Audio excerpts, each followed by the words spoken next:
Bizarre Brain Comics.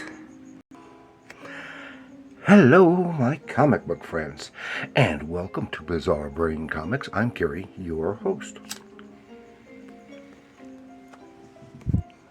This is where I like to take a look at some older comics, talk a little bit about the characters and creators, and examine the stories and the art.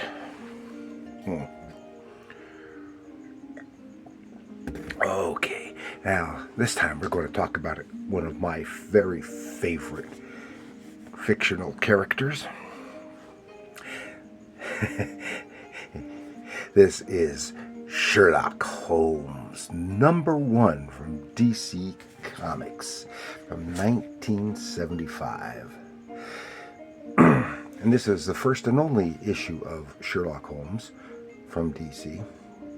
This was adapted by Denny O'Neil, with art by E.R. Cruz, with cover art by Walt Simonson. And the whole thing is just a really nice piece of comic book work in honor of Sir Arthur Conan Doyle's famous detective. Of course, Sherlock Holmes has been extremely influential in literature and films and in comics. He was, had a big effect on Batman, for example. Okay, let's see. This issue was originally intended to be a continuing title, but this was the only issue that was published. There at the end, it does mention what was intended to be the second issue, but it never happened. And for those who don't know, and I don't know who in this world could possibly be, because he is one of the most famous fictional characters of all time. But Sherlock Holmes is a fictional detective created by Sir Arthur Conan Doyle, referred to as the first consulting detective. And he first appeared in the story A Study in Scarlet in 1887. And then it was later as a mainstay in the Strand magazine, where they had a lot of stories, made Doyle very famous and fairly wealthy. He was a regular feature there in the Strand, and he appeared in 56 short stories and 4 novels in the canon. Now, the canon is referring to the material that Doyle himself wrote. There have been numerous pastiche novels, and there were other characters that were direct swipes of Holmes, such as Solar Pawns, for example. As I said, he is the best-known fictional detective. There have been numerous adaptations to the stage, film, television, radio, and comics. And he is known for his powers of observation and deduction, logical reasoning,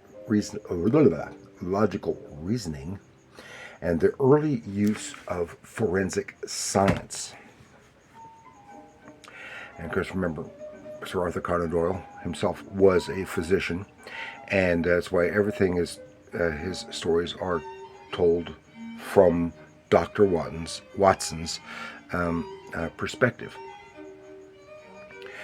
He was basically telling a story through his own eyes, and of course, a lot of Holmes is exaggeration. Many of his deductions are those that one could not realistically truly conclude from, but he makes them seem so natural. And I've been, for decades, I've been a big Holmes fan. The very first Holmes story that I ever read was in high school for an English class. Was the Red-Headed League, and I was very disappointed in that. And I said, I don't see why people think Holmes is so great, because I just didn't. I didn't realize, the larger body of it, but that's the only one I had read at the time, and it just didn't seem that much of a thing.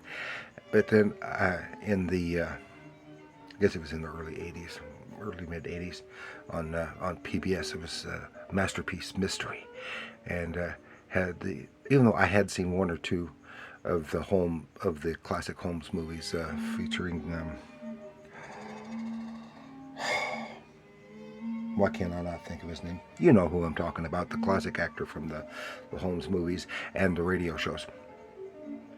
But on Masterpiece Mystery had the Jeremy Brett version, and I just fell in love with the character there. And then so I've since then have read many of the stories and really enjoy them. And this issue here is based on two of the stories. One of them is, well, probably both of them are two of the most famous stories, because it involves both the death and resurrection of Sherlock Holmes. It says, Holmes pursues a mastermind of evil in The Final Problem and The Adventure of the Empty House. Okay, and we've got the stereotypical look of Holmes, which is not how he was described, but this is reflecting the way he was illustrated in the Strand magazine. That's how everyone thinks of Holmes, even today. And it is from various film versions. So here we have our splash page, The Final Problem. And Holmes is nearly run down by a hansom cab.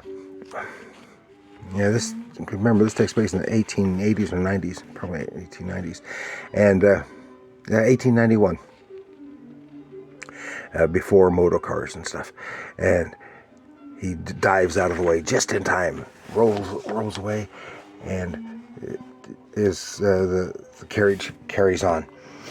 Then a man comes out of the shadows and assaults Holmes, trying to stab him, and Holmes is not without his defenses. He himself was quite capable with his own fists. Lays that guy low.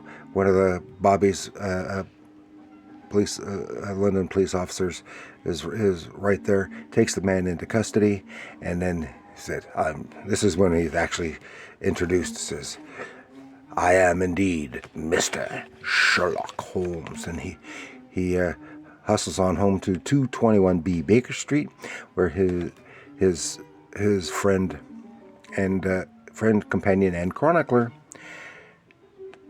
Dr. Watson, is there. And this is when we get filled in on some of the backstory of what's going on. Turns out Holmes has been, well, right here in the going to be. Then right afterwards, they get a potential client coming to meet him and tells him, says, it's my mom. It's a clean vanish she has. Went into her garden and it hasn't been heard of since. Dreadful business. Well, this is when Holmes confronts the fellow, knowing he's a liar, knows that he works for you're in the employ of a criminal mastermind. Yes, the criminal mastermind, the Napoleon of crime himself, Professor Moriarty. And this is yet a third assassination attempt on Holmes this evening. The man pulls out a sword cane, and Holmes counters with with a fireplace poker and disarms the fellow and sends him on his way with a message. Then this is when Holmes tells Watson about just earlier in the day, because he had been working on a case, many cases. Since many of his earlier cases, including the Red-Headed League, was related to the goings on of Professor Moriarty, even though it doesn't say so right in the story. And Moriarty came to confront Holmes right there in his rooms. Says, "You have placed me in danger of losing my liberty. The situation is becoming an impossible one. Have you any suggestions to make?" "You must drop it, Mr. Holmes. You must stand clear or be trodden underfoot." So there was more to the, because they were holding one another off with guns at the time. And so Holmes and Watson says, "So we have to leave till things cool down a little bit." They're going to the continent, and so it shows them traveling to Switzerland.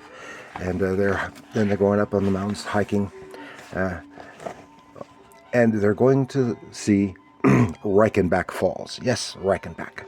And while they're halfway up, a boy comes up asking Watson for help. There's a lady down in the lodge. She ill, needs their help. Says, "You go on." Holmes says, "Best you go on. I'll continue." And so Holmes goes on up. There he is at the ledge at Reichenbach Falls. And as he suspected, it was a trap, which he knew beforehand. And it is Moriarty himself. And they are struggling on the ledge. And, what's this? Are they going over? Are they going over? End of part 1. Then, the second part is the adventure of the empty house. This is about 2 years later. And this gentleman is walking down a London street, speaks briefly with the bobby, and then suddenly falls over dead. Boom. He was talking about having won some money playing cards just a little bit ago. And the guy said, "He's shot dead, but he heard no shot." Dr. Watson is called in. And he comes straight out, and yes, it's a pistol, a revolver bullet. But there was no one there, and heard no shot. And so Holmes says Watson says it's most perplexing. Then an old homeless beggar comes up and said, Could you spare a halfpence?" "I suppose so." "Generous as always, eh, Watson? That voice. Yes, it is Sherlock Holmes returned from the dead in disguise." So he and, of course, Watson is distraught about that, but we don't see too much about this. Then they go back to the old rooms at 221B Baker Street, and Holmes fills in. Watson says, "Oh, surely you've had heard about such and such Norwegian explorer, such and such." Well, that was actually him. But he fills in the gaps of what actually happened at Reichenbach Falls, how they were fighting. But as I said, Holmes is a skilled fighter, and says, however, he is Baritsu, the Japanese system of wrestling, which is a little not correct, but anyway, it doesn't matter. For the story, and Moriarty does go over the edge to plummet to his death in Reichenbach Falls, but Holmes himself, he retraced his footsteps back to the ledge, started climbing up, and he was nearly killed by a rock falling past him, because Moriarty had not come alone.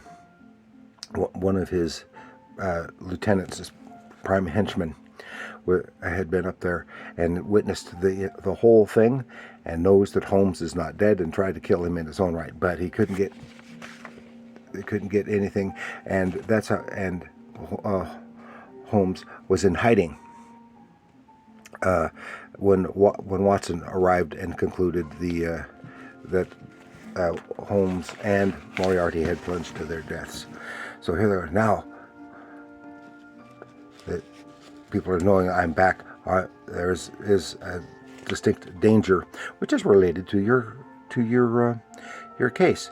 So they rush out, get into a hansom cab, and they only go just around the block, and then they hustle back on foot into the empty house across the street from 221B Baker Street. and they hide in those where they can observe the window. And Watson is surprised to see the Holmes' own profile in the window. Yes, and he has arranged a dummy in the window, and then so then excellent likeness, and then they hear someone creeping in, and into the very house that they have in. Yeah, yes, this is a prime spot for a sniper, and that's exactly what it was. It is the man that Holmes is after, and he has a rifle. Draws a bead on Holmes, fires the rifle with just a whispering sound, and smashes the head of the dummy, making everyone think, of course, that Holmes is dead. Then they hustle out of hiding, and Holmes again physically takes down the villain. And he explains that it was a modified air rifle, which was a real new, fairly new technology at that time. It was this air rifle. It was modified to use a revolver bullet. So that is that. They captured the fellow. He is unconscious, and off they go. Said, "We shall devote ourselves to examining those interesting little problems which the complex life of London so plentifully presents." And then they're going to call Scotland Yard to come and haul off the attempted murderer, and this has brought down the last of the organization of Professor Moriarty. And I would think it was did a really nice job. I really like this book. The great artwork. Cruz did just a marvelous job. I think Denny O'Neill did a good job of adapting it, so it'd be fast-paced and very interesting for a comic book audience. So that is all I had to share with you this time with Sherlock Holmes #1.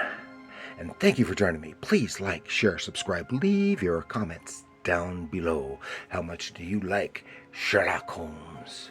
Which interpretation of Sherlock Holmes through the past over a century, nearly a century and a half, a century and a quarter, do you like best? Sherlock Holmes, of course, the best is the Doyle's books, but we had the movies. There have been other comic interpretations of Holmes, etc. And I loved the old radio shows. So any of those, tell me what you prefer. Or if it's just the comics. Let me know in the comments below. And remember, comics are art.